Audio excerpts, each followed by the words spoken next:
বস জসিম ভাই, আসসালামু আলাইকুম। আচ্ছা ভাই, একটা জিনিস আমি জানতে চাই, গত দিন মঙ্গলবারে ঢাকাতে 28 তারিখে যে সমাবেশটা হইল, যুব দলে তো যাওয়ার কথা বুড়িচং থেকে। তো যারা একটু বড় নেতা তারা গেলে চলবে ঢাকাতে, আর ছোট যারা আছে, আমরা যুগ্ম আহ্বায়ক যারা আছি, তাদের কোনো দরকার নাই। আগে তো দরকার ছিল শেখ হাসিনা যাওয়ার আগে। কেন? ওই সময় গাড়ি ভাড়া দেন, গাড়ি ভাড়া লাগলো নিয়ে যেত, কুমিল্লা নিয়ে যেত, সব দিয়ে আমরা কিন্তু সমাবেশে আমরা ছিলাম। এখন ভাই কেন আমরা ডাক পাই না? আমরা কি ক্ষমতা চলে আসছি নাকি? তো আমাদের বুড়িচঙ্গে যে এই যুগ্ম আহ্বায়কের যারা নেতাকর্মী আছে, তাদের ভোটে কি আমরা আগামীতে বাংলাদেশ জাতীয়তাবাদী দল সরকার গঠন করতে পারবো? আমার তো মনে হয় এরকমই, আমরা মনে ভোটার না। আর আমরা আত্মীয় স্বজন কিন্তু ভোটার নাই। আমিও তো ভোট, এখনও আমি ইচ্ছা করলে 10,000 ভোট আমি আনতে পারবো, কিন্তু আমরা কেন ডাক পাই না?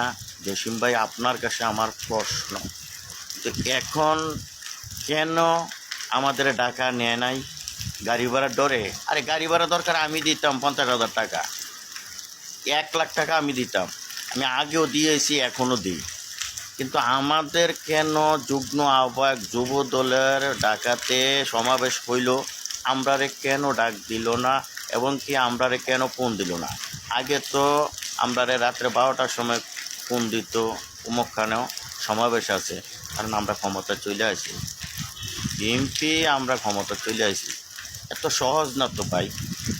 আমরা বাংলাদেশের থেকে যে শেখ হাসিনা চলে গেছে, আরেকটা প্রশ্ন আসে কি জসিম ভাই, চলে গেছে, কখনো আমরা ভিডিও করে দেখাইছে কোনো সাংবাদিকে? কি ইন্ডিয়া আছে না লন্ডনে আছে না বিভিন্ন জায়গায়? আমার তো মনে হয় বাংলাদেশে, আমার মনে হয় শেখ হাসিনা হয়তো কোথাও আছে।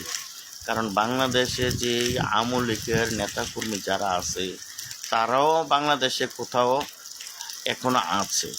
কারণ আমি ওই দিকে গেলাম না, গেলে হয়তো সমস্যা হতে পারে আমার। তো নাইলে আপনি দেখেন, একটা জিনিস ফলো করেন, তারা এখনও মিছিল দেয়।